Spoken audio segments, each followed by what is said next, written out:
धन आवश्यक है ऋषियंत्र, क्योंकि धन मूल आवश्यकताओं को पूरा करने में सहायक होता है। किंतु जब कोई व्यक्ति इच्छाओं को आवश्यकता समझने लगे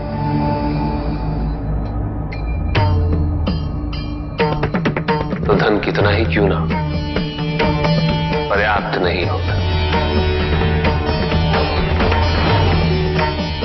क्योंकि इच्छाएं अंतहीन है। इसलिए मनुष्य कभी ना समाप्त होने वाली इच्छाओं की पूर्ति हेतु धन संचय को ही अपने जीवन का लक्ष्य समझ लेता है।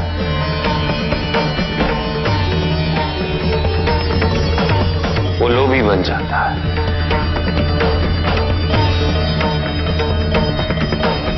वो भूल जाता है कि उसके जीवन का मुख्य लक्ष्य ईश्वर के समीप आना है।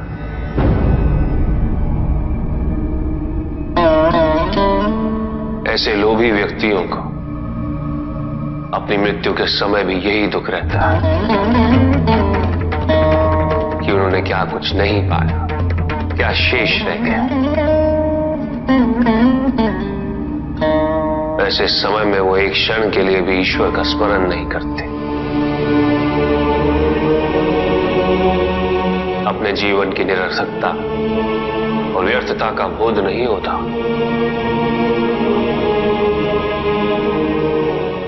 करना चाहिए। धन चाहे कितना भी हो ऋषियंत्र, मूल आवश्यकताएं तो केवल उतनी ही। तन ढकने के लिए वस्त्र, पेट भरने के लिए आहार और शरण के लिए भवन। इन आवश्यकताओं के पूर्ण होने के पश्चात जो भी है वो इच्छा है। धनी व्यक्ति के पास जो भी अतिरिक्त धन होता है वो उसे दान करना चाहिए, उनके उद्धार के लिए जो अपनी मूल आवश्यकताओं को पूरा नहीं कर सकते।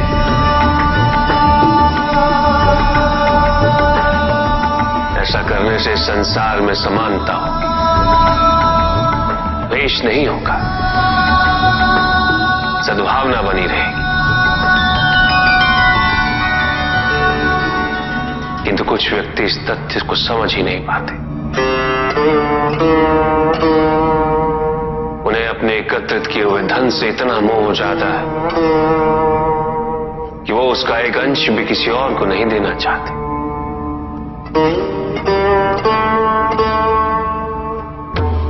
ऐसे व्यक्तियों की सूची में सर्वप्रथम स्थान कुबेर का है।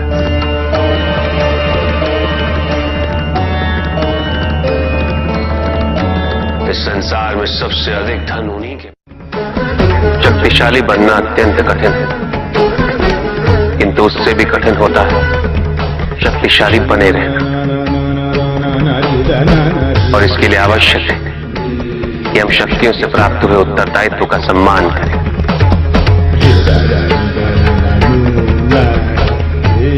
अन्यथा हम स्वयं पर निरंतर खो देते हैं और यह हमारे पतन का कारण बनता है।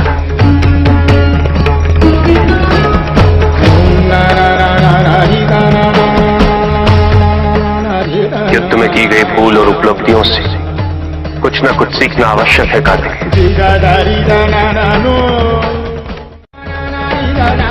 बुराई और अच्छाई के मध्य ये युद्ध निरंतर चलता रहेगा। आज एक अध्याय समाप्त हुआ है, कल दूसरा अध्याय आरंभ होगा।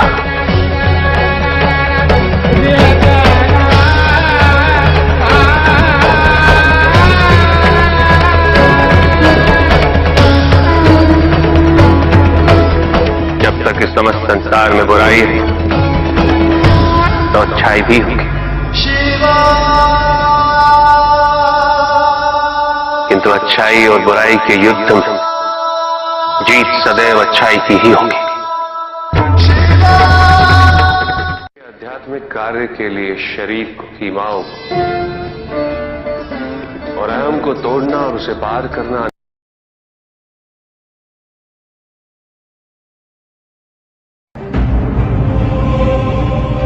मेरा अपराध क्या है प्रभु?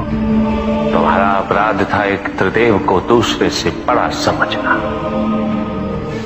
उनमें भेद करना, उनमें तुलना करना।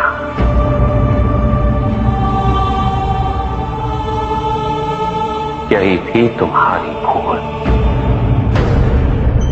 तुम ये समझने में असफल रहे कि त्रिदेव तो एक है, समकक्ष है, कोई भी किसी से बड़ा नहीं और कोई किसी से छोटा नहीं, कोई भी किसी से अधिक महत्वपूर्ण नहीं और कोई भी किसी से कम महत्वपूर्ण भी नहीं। तुमने जो कुछ भी किया वो भक्ति नहीं थी निकस। भक्ति के नाम पर किया जाने वाला अहंकार था वो कि तुम्हारे आराध्य सबसे महत्वपूर्ण है। कैसे भक्त हो तुम मेरे, जो ये भूल गए कि तुम्हारे आराध्य के भी आराध्य नारायण।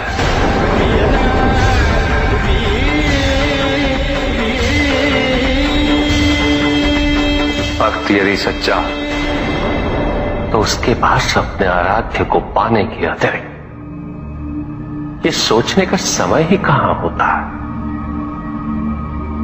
कि उसके आराध्य से महत्वपूर्ण भी कोई है या नहीं। वो तो प्रतिपल अपना ध्यान केवल अपने आराध्य पर ही स्थिर रखता है और जब ऐसा होता है निकस तो ना तुलना होती है, ना प्रतिस्पर्धा होती है और ना ही किसी प्रकार की कोई ईर्ष्या होती है। बात तो केवल आनंद की अनुभूति ही विद्यमान होती है।